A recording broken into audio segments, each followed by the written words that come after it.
বাহ, তোকে তো আজ খুব সুন্দর লাগছে। ও তাই? আচ্ছা, বিপি স্যারের ক্লাসটা তুই আজকেও মিস করলি।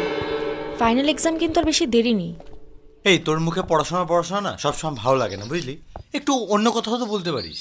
চাকরি না পেলে বাবা কিন্তু ভালো ছেলে দেখে বিয়ে দিয়ে দেবে। কি ব্যাপার বলো তো, সকাল সকাল এত মুডে কেন তুমি? বাজে বকিস না। তুই সংসারের কোন কাজটা করিস বলতো?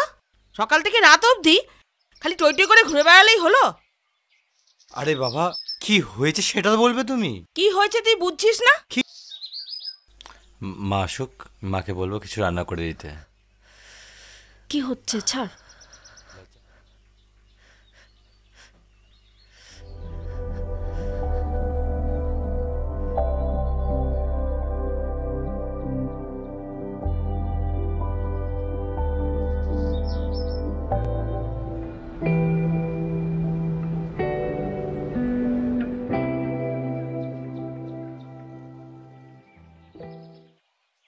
যদি কিছু হয়ে যায় তখন কি হবে?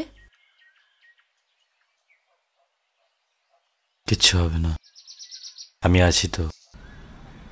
চুপ করে দাঁড়িয়ে আছিস কেন? বল কি হয়েছে আমাকে? এইভাবে দাঁড়িয়ে আছিস কেন? বল কি হয়েছে আমাকে? রনো, আমার 2 মাস পিরিয়ডস হচ্ছে না। কি? এতটা ইরেসপন্সিবলের মতো কাজ করা তো উচিত হয়নি। দেখো মা, বিশ্বাস করো আমি কিচ্ছু বুঝতে পারিনি কোত্থেকে যে কি হয়ে গেল। আমি দেখ বাবু, ছোট থেকে তোর বাবা নেই বলে আমি কোনোদিন তোর বাবার অভাব বুঝতে দিইনি।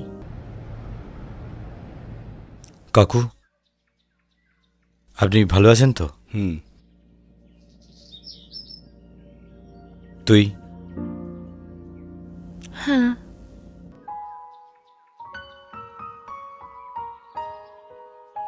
তারপর কোর্টে আমাদের কেস উঠল।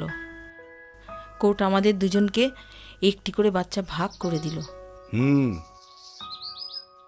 কোর্টের রায় অনুযায়ী আমি পেলাম আমার কন্যা আকাঙ্ক্ষাকে, আর তুমি পেলে রণকে। মানে আমরা আমরা দুজন ভাই বোন। পৃথিবীতে অনেক মানুষ ভালোবাসা পায়নি বলে ঘর ছেড়ে দিয়েছে। তার চেয়ে ভালো আমরা এই পথটাই বেছে নিই।